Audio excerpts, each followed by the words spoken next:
Hi hello ನಮಸ್ತೆ. ಎಲ್ಲ ಹೇಗಿದ್ದೀರಾ? ಎಲ್ಲ ಚೆನ್ನಾಗಿದ್ದೀರಾ ಅಂತ ಭಾವಿಸ್ತೀನಿ. ನಾನು ಕೂಡ ತುಂಬ ಚೆನ್ನಾಗಿದ್ದೀನಿ. ಚೆನ್ನಾಗಿ ಸಪೋರ್ಟ್ ಮಾಡ್ತಾ ಇದ್ದೀರಾ, ಹೀಗೆ ಸಪೋರ್ಟ್ ಮಾಡಿ ಅಂತ ಕೇಳ್ತಾ ಇವತ್ತಿನ ವಿಡಿಯೋ ಸ್ಟಾರ್ಟ್ ಮಾಡೋಣ. ಇವತ್ತು ನಾನು ಕ್ವಿಕ್ಕಾಗಿ ಮಾಡುವಂತಹ ಪನ್ನೀರ್ ಗೀ ಮಸಾಲಾನ ಹೇಗೆ ಮಾಡೋದು ಅಂತ ಹೇಳ್ಕೊಡ್ತೀನಿ ಬನ್ನಿ. ಇದಕ್ಕೆ ಬೇಕಾಗಿರೋ ಸಾಮಗ್ರಿಗಳಂದರೆ ತುಪ್ಪ ಬೇಕು. ನಾನು ಬಟರ್ ಹಾಕ್ತಾಯಿಲ್ಲ, ಅದ್ರ ಬದಲು ತುಪ್ಪ ಹಾಕ್ತಾಯಿದ್ದೀನಿ. ತುಪ್ಪ, ಈರುಳ್ಳಿ, ಮೆಣಸಿನ್ಕಾಯಿ, ಗೋಡಂಬಿ, ಟೊಮೆಟೊ, ಪನ್ನೀರು, ಬಟಾಣಿ. ನಿಮಗೆ ಎಕ್ಸ್ಟ್ರಾ ಟೇಸ್ಟ್ ಬೇಕು ಅನಿಸಿದ್ರೆ ಖಾರದ ಪುಡಿ ಬೇಕು. ಎಕ್ಸ್ಟ್ರಾ ಟೇಸ್ಟ್ ಬೇಕು ಅನಿಸಿದ್ರೆ ಗರಂ ಮಸಾಲ ಹಾಕ್ಕೋಬೋದು. ಫಸ್ಟ್ ಬಾಣಲೆ ಇಟ್ಬಿಟ್ಟು ಅದಕ್ಕೆ 1 ಸ್ಪೂನ್ ತುಪ್ಪ ಹಾಕ್ಕೊಂಡು ಪನ್ನೀರನ್ನ ಕರೆಕ್ಟಾಗಿ ಯಾವ ಸೈಜಿಗೆ ಬೇಕೋ ಆ ಸೈಜಿಗೆ ನೀವು ಕಟ್ ಮಾಡ್ಕೊಳ್ಳಿ. ಅದನ್ನು ಲೋ ಫ್ಲೇಮಲ್ಲಿ ಫ್ರೈ ಮಾಡ್ಕೋಬೇಕು. ಅದು ಕೆಂಪಗಾಗೋವರೆಗೂ ಫ್ರೈ ಮಾಡ್ಕೋಬೇಕು. ಹಾಗೆ ಅದನ್ನು ಆವಾಗ ಕೈ ಆಡಿಸ್ತಾ ಇರಬೇಕು ಆವಾಗ, ಇಲ್ಲ ಅಂದರೆ ತಳ ಹಿಡಿದ್ಬಿಡುತ್ತೆ. ಅದಕ್ಕೆ ಸ್ವಲ್ಪ ಉಪ್ಪು, ಸ್ವಲ್ಪ ಖಾರದ ಪುಡಿ ಹಾಕ್ಕೊಂಡು ಚೆನ್ನಾಗಿ ಫ್ರೈ ಮಾಡ್ಕೋಬೇಕು. ಕೆಂಪಗಾಗೋವರೆಗೂ ಫ್ರೈ ಮಾಡ್ಕೊಂಡು ಆಗಾಗ ಕೈ ಆಡಿಸ್ತಾ ಇರಬೇಕು, ಇಲ್ಲಾಂದರೆ ಬೇಗ ತಳ ಹತ್ತಿಬಿಡುತ್ತೆ ಅದು. ಸೊ ನಾವು ತಳ ಹಿಡಿದಂಗೆ ಕೈ ಆಡಿಸ್ತಾ ಇದ್ದರೆ ಅದು ನೀಟಾಗಿ ಏನಾಗುತ್ತೆ, ರೋಸ್ಟ್ ಆಗುತ್ತೆ. ಪನ್ನೀರ್ ರೋಸ್ಟ್ ಆದ್ರೇ ಚೆನ್ನಾಗಿರೋದು ತಿನ್ನೋಕ್ಕೆ. ಇಲ್ಲಾಂದರೆ ಒಂಥರ ಹಸಿ ಅನ್ನಿಸ್ತಾ ಇರುತ್ತೆ. ಹೇಗೆ ಈ ಥರ ರೋಸ್ಟ್ ಆಗಬೇಕು ಫುಲ್ಲು. ಉಪ್ಪು ಖಾರನೂ ಹತ್ತುತ್ತೆ, ರೋಸ್ಟ್ ಕೂಡ ಆಗುತ್ತೆ. ಆಮೇಲೆ ಮತ್ತೆ ಬಾಣಲಿಗೆ 1 ಸ್ಪೂನ್ ತುಪ್ಪ ಹಾಕ್ಕೊಳ್ಳಿ. ಬಟರ್ ಯೂಸ್ ಮಾಡ್ಬೋದು, ಬಟ್ ಇಲ್ಲಿ ಒರಿಜಿನಲ್ ಬಟರ್ ಸಿಗೋದಿಲ್ಲ, ಅದು ಚೆನ್ನಾಗಿರೋಲ್ಲ ಅಂದ್ಬಿಟ್ಟು ನಾನು ತುಪ್ಪನೇ ಹಾಕ್ತಾಯಿದ್ದೀನಿ. ಸಣ್ಣದಾಗಿ ಕಟ್ ಮಾಡ್ಕೊಂಡಿರೋ, ಸಣ್ಣದಾಗೇನಿಲ್ಲ, ಒಂದು ಮೀಡಿಯಮ್ ಸೈಜಿಗೆ ಕಟ್ ಮಾಡ್ಕೊಂಡಿರೋ 2 ಈರುಳ್ಳಿ ತೊಗೊಂಡಿದ್ದೀನಿ ಅಷ್ಟೇ. ಯಾಕೆ ಅಂದರೆ ನಾನು ಇಲ್ಲಿ ಮಾಡ್ತಿರೋದು 2 ಹೊತ್ತಿಗಷ್ಟೇ, 3 ಜನಕ್ಕೆ ಆಗುತ್ತೆ. ನೀವು ಎಷ್ಟು ಜನ ಇದ್ದೀರೋ, ನಿಮ್ಗೆ ಎಷ್ಟು ಕ್ವಾಂಟಿಟಿ ಬೇಕೋ ಅಷ್ಟು ಪನ್ನೀರ್ ತೊಗೊಳ್ಳಿ. ಅದಕ್ಕೆ ತಕ್ಕನಾಗೆ ನೀವು ಈರುಳ್ಳಿನ ಹಾಕ್ಕೊಳ್ಳಿ. ಜಾಸ್ತಿ ಗ್ರೇವಿ ಬೇಕು ಅಂದರೆ ಈರುಳ್ಳಿನೂ ಟೊಮೆಟೊನೂ ಹೆಚ್ಚಾಗಿ ಹಾಕ್ಕೋಬೇಕು. ಈರುಳ್ಳಿನೂ ಅಷ್ಟೇ ಚೆನ್ನಾಗಿ ಫ್ರೈ ಮಾಡ್ಕೋಬೇಕು.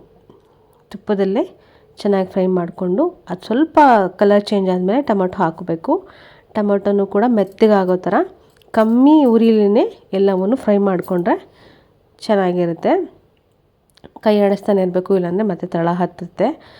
ಸ್ವಲ್ಪ ಕಂದು ಬಣ್ಣಕ್ಕೆ ತಿರುಗೋವರೆಗೂ ಫ್ರೈ ಮಾಡಿಕೊಂಡು ಇದಕ್ಕೆ ಕೊನೆಗೆ ನಾವು ಒಣಮೆಣಸಿನ್ಕಾಯಿ, ನಾನು ಬ್ಯಾಡಗೆ ಮೆಣಸಿನ್ಕಾಯಿ ಹಾಕಿದ್ದೀನಿ ಕಲ್ಲರ್ಗೆ. ನೀವು ಖಾರಕ್ಕೆ ಬೇಕಾದ್ರೆ, ನಿಮಗೆ ಖಾರ ಜಾಸ್ತಿ ಬೇಕು ಅಂದರೆ ಖಾರದ ಮೆಣಸಿನ್ಕಾಯಿನೇ ಹಾಕ್ಕೋಬೋದು. ನಾನು ಗೋಡಂಬಿ ತೊಗೊಂಡಿದ್ದೀನಿ. ಗೋಡಂಬಿಗೆ ಇನ್ನೂ ಹೆಚ್ಚಾಗಿ ಹಾಕಿದ್ರೂ ಕೂಡ ಚೆನ್ನಾಗಿರುತ್ತೆ ಟೇಸ್ಟು. ಗೋಡಂಬಿನೂ ಮೆಣಸಿನ್ಕಾಯಿನೂ ನೀಟಾಗಿ ಅದೇ ಬಾಣಲಿಲಿ ನೀಟಾಗಿ ಫ್ರೈ ಮಾಡ್ಕೋಬೇಕು. ಸ್ವಲ್ಪ ನಾನು ಓಮ್ ಕಾಳು ಹಾಕ್ಕೊಂಡಿದ್ದೀನಿ, ಫ್ಲೇವರ್ ಚೆನ್ನಾಗಿರುತ್ತೆ ಅಂತ ಹಾಕ್ಕೊಂಡು ಅದನ್ನು ಕೂಡ ಫ್ರೈ ಮಾಡ್ಕೊತಾ ಇದ್ದೀನಿ. ಚೆನ್ನಾಗಿ ಫ್ರೈ ಆದಮೇಲೆ ಎಲ್ಲ ಕೆಂಪಗಾಗಬೇಕು. ಕೆಂಪಗಾಗಿ ಆರ್ಕೊಂಡ ಮೇಲೆ ನಾವು ಮಿಕ್ಸಿ ಜಾರ್ಗೆ ಇದನ್ನೆಲ್ಲ ಶಿಫ್ಟ್ ಮಾಡ್ಕೋಬೇಕು. ಮಿಕ್ಸಿಗೆ ಜಾರಿಗೆ ಶಿಫ್ಟ್ ಮಾಡಿಕೊಂಡು ಸ್ವಲ್ಪ ಕೊತ್ತಂಬರಿ ಸೊಪ್ಪು ಹಾಕ್ಕೊಂಡ್ರೆ ಟೇಸ್ಟ್ ಕೂಡ ಚೆನ್ನಾಗಿರುತ್ತೆ. ಕೆಲವರು ಬೆಳ್ಳುಳ್ಳಿ ಎಲ್ಲ ಹಾಕ್ತಾರೆ. ಬೆಳ್ಳುಳ್ಳಿ ಎಲ್ಲ ಹಾಕಿದ್ರೆ ಎಕ್ಸ್ಟ್ರಾ ಬೇರೆ ಥರ ಫ್ಲೇವರ್ ಬಂದುಬಿಡುತ್ತೆ. ಸೊ ಅದಕ್ಕೆ ನಾನು ಏನೂ ಹಾಕಿಲ್ಲ ಇಲ್ಲಿ. ಅದನ್ನು ಚೆನ್ನಾಗಿ ಗ್ರೈಂಡ್ ಮಾಡಿ ಇಟ್ಕೊಂಡು ಮತ್ತೆ ಒಂದು ಬಾಣಲಿ ತೊಗೊಂಡು ಇದಕ್ಕೆ ಸಣ್ಣದಾಗಿ ಹಚ್ಕೊಂಡಿರೋ ಈರುಳ್ಳಿ ಹಾಕ್ಕೊಳ್ಳಿ. ಹಾಗೆ ಕ್ಯಾಪ್ಸಿಕಮ್ ಸಿಕ್ಕಿದ್ರೂ ಇದೇ ಶೇಪಿಗೆ ಕಟ್ ಮಾಡ್ಕೊಂಡು ಹಾಕ್ಕೊಂಡ್ರೆ ಚೆನ್ನಾಗಿರುತ್ತೆ.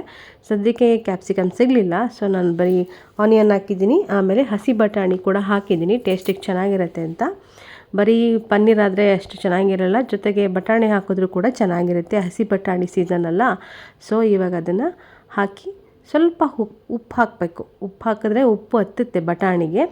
ಉಪ್ಪು ಹಾಕ್ಬಿಟ್ಟು ಮತ್ತೆ ಫ್ರೈ ಮಾಡಿಕೊಂಡು ಈ ಬಟಾಣಿ ಏನಿದೆ ಅದೊಂದು 50-60% ಉಪ್ಪು ತುಪ್ಪದಲ್ಲೇ ಬೇಯಬೇಕು, ಆವಾಗ ಟೇಸ್ಟ್ ಚೆನ್ನಾಗಿರುತ್ತೆ. ಮುಚ್ಚಿದ್ರೆ ಬೇಗ ಬೇಯುತ್ತೆ, ಸೊ ಮುಚ್ಚಿದ್ದೆ. ಅದಕ್ಕೆ ನಾನು ಗ್ರೈಂಡ್ ಮಾಡಿ ಇಟ್ಕೊಂಡಿದ್ನಲ್ಲ ಈರುಳ್ಳಿ, ಗೋಡಂಬಿ, ಮೆಣಸಿನ್ಕಾಯಿ ಅದನ್ನೆಲ್ಲ ಅದು ಗ್ರೈಂಡ್ ಮಾಡ್ಕೊಂಡಿರೋದನ್ನ ಈ ಬಟಾಣಿಗೆ ಮಿಕ್ಸ್ ಮಾಡಿಕೊಂಡು ಇವಾಗಲೂ ಕೂಡ ತಿರುಗಿಸ್ತಾನೆ ಇರಬೇಕು. ಏನಕ್ಕೆ ಗೊತ್ತಾ, ತಿರುಗಿಸಿಲ್ಲ ಅಂದರೆ ಮತ್ತೆ ತಳ ಹತ್ತುತ್ತೆ. ಗೋಡಂಬಿ ಹಾಕಿರ್ತೀವಲ್ಲ, ಸೊ ಬೇಗ ತಳ ಹತ್ತಿಬಿಡುತ್ತೆ. ಸೊ ತಿರುಗಿಸ್ತಾನೆ ಇದ್ರೇ ಒಳ್ಳೆ ಟೇಸ್ಟ್ ಬರೋದು, ಹಾಗೆ ತಳ ಹತ್ತದೇ ಚೆನ್ನಾಗಿರೋದು. ಹಾಗೆ ಆಲ್ರೆಡಿ ನಾವು ಮೆಣಸಿನ್ಕಾಯಿ, ಈರುಳ್ಳಿನೆಲ್ಲ ಫ್ರೈ ಮಾಡಬೇಕಾದ್ರೆ ಉಪ್ಪು ಹಾಕ್ಕೊಂಡಿದ್ದೀವಿ, ಬಟಾಣಿಗೆ ಉಪ್ಪು ಹಾಕ್ಕೊಂಡಿದ್ದೀವಿ. ಸೊ ಇದಕ್ಕೆ ಸ್ವಲ್ಪ ಎಷ್ಟು ಬೇಕೋ ಅಷ್ಟು ಉಪ್ಪನ್ನ ನೀವು ಟೇಸ್ಟ್ ನೋಡ್ಕೊಂಡು ಹಾಕಿ, ಆವಾಗ ಸರಿ ಹೋಗುತ್ತೆ. ನೀವು ಬೇರೆ ಉಪ್ಪು ಹಾಕ್ಬಿಟ್ರೆ ಮೊದಲೇ ಆಲ್ರೆಡಿ ಉಪ್ಪು ಹಾಕಿರ್ತೀವಿ, ಮತ್ತು ಉಪ್ಪು ಜಾಸ್ತಿ ಆಗೋಗುತ್ತೆ. ಉಪ್ಪನ್ನ ನೋಡ್ಕೊಂಡು ಹಾಕಿ ಮತ್ತು ಲಿಡ್ ಕ್ಲೋಸ್ ಮಾಡಿದ್ರೆ ನೀಟಾಗಿ ಈ ಥರ ಬೆಂದಿರುತ್ತೆ. ನಿಮಗೆ ಎಷ್ಟು ತೆಳ್ಳಗೆ ಬೇಕಾದರೆ ತೆಳ್ಳಗೆ, ಗಟ್ಟಿಗೆ ಬೇಕಾದರೆ ಗಟ್ಟಿಗೆ, ನಿಮಗೆ ಎಷ್ಟು ನೀರು ಬೇಕೋ ಅಷ್ಟು ಹಾಕ್ಕೊಳ್ಳಿ. ನೀರು ಜಾಸ್ತಿ ಹಾಕಿದ್ರೆ ಚೆನ್ನಾಗಿರಲ್ಲ ಇದು. ನಾನು ಸ್ವಲ್ಪ ನೀರು ಹಾಕಿರೋದು, ನೀರು ಕಮ್ಮಿನೇ ಹಾಕಿರೋದು. ಈಗ ನಾವು ಫ್ರೈ ಮಾಡಿಟ್ಟಿರ್ತೀವಲ್ಲ ಪನ್ನೀರನ್ನ, ಉಪ್ಪೆಲ್ಲ ಹಾಕ್ಕೊಂಡು ಅದನ್ನು ಇದಕ್ಕೆ ಮಿಕ್ಸ್ ಮಾಡಿದಾಗಲೂ ಕೂಡ ನೀವು ತಿರುಗಿಸ್ತಾನೆ ಇರಬೇಕು, ಇಲ್ಲ ಅಂದರೆ ತಳ ಹತ್ತತ್ತೆ. ಸಿಮ್ಮಲ್ಲಿಟ್ಟು ತಿರುಗಿಸ್ತಾ ಇರಿ. ಅದು ಆಲ್ರೆಡಿ ಬೆಂದೋಗಿದೆ, ಬಟಾಣಿ ಆನಿಯನ್ ಎಲ್ಲ ಬೆಂದೋಗಿದೆ, ಪನ್ನೀರ್ ಕೂಡ ಆಗಲೇ ಫ್ರೈ ಆಗಿದೆ. ಸೊ ಸ್ವಲ್ಪ ಎಲ್ಲ ಮಿಕ್ಸ್ ಆದರೆ ಸಾಕಾಗುತ್ತೆ. ಇದನ್ನು ನಾವು ಚಪಾತಿಗೆ, ಅಕ್ಕಿ ರೊಟ್ಟಿಗೆ, ಅನ್ನಕ್ಕೆ ಎಲ್ಲದಕ್ಕೂ ತಿನ್ಬೋದು. ಆಮೇಲೆ ಜೊತೆಗೆ ಮೇಲ್ಗಡೆ ಸ್ವಲ್ಪ ಕೊತ್ತಂಬರಿ ಸೊಪ್ಪನ್ನ ಸಣ್ಣ ಕಟ್ ಮಾಡಿ ಹಾಕಿದ್ರೆ ಫುಲ್ಲು ಟೇಸ್ಟಾಗಿ ಚೆನ್ನಾಗಿರುತ್ತೆ. ನಾನು ಪನ್ನೀರ್ ಗೀ ಮಸಾಲಕ್ಕೆ ಚಪಾತಿ ಮಾಡಿದ್ದೆ. ಚಪಾತಿಗಂತೂ ತುಂಬ ಟೇಸ್ಟ್ ಕೊಡ್ತಾಯಿತ್ತು. ನಿಮಗೆ ಯಾವ್ದು ಇಷ್ಟನೋ ಅದನ್ನು ಮಾಡಿಕೊಂಡು ಈ ಥರ ಒಂದು ಸರಿ ಪನ್ನೀರ್ ಗೀ ಮಸಾಲ ಮಾಡ್ಕೊಂಡು ತಿನ್ನಿ ಅಂತ ಹೇಳ್ತಾ ಇವತ್ತಿನ ವಿಡಿಯೋ ಎಂಡ್ ಮಾಡ್ತೀನಿ. ಇದಕ್ಕೆ ಗರಂ ಮಸಾಲ ಹಾಕಿದ್ರು ಟೇಸ್ಟ್ ಬರುತ್ತೆ.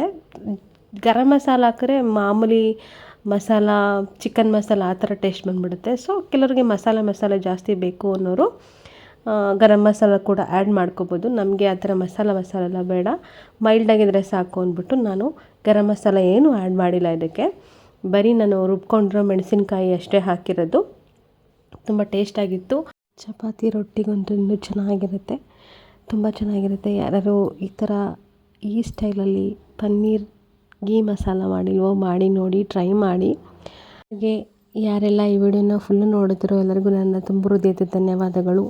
ಎಲ್ಲರೂ ಒಂದು ಲೈಕು, ಕಮೆಂಟು, ಹೈಪು ಮಾಡುವ ಮುಖಾಂತರ ನನ್ನ ವಿಡಿಯೋಗೆ ಮೆಚ್ಚುಗೆ ಕೊಡಿ ಅಂತ ಕೇಳ್ಕೊತಾ ಈ ವಿಡಿಯೋ ಎಂಡ್ ಮಾಡ್ತಿದ್ದೀನಿ. ಮತ್ತೊಮ್ಮೆ ಮುಂದಿನ ಇನ್ನೊಂದು ವಿಡಿಯೋದೊಂದಿಗೆ ಸಿಗ್ತೀನಿ. Thank you so much. ಈ ವಿಡಿಯೋದಲ್ಲಿ ಏನಾದರೂ ತಪ್ಪು ಮಾಹಿತಿ ಕೊಟ್ಟಿದ್ರೆ ದಯವಿಟ್ಟು ಕ್ಷಮೆ ಇರಲಿ. Thank you for watching.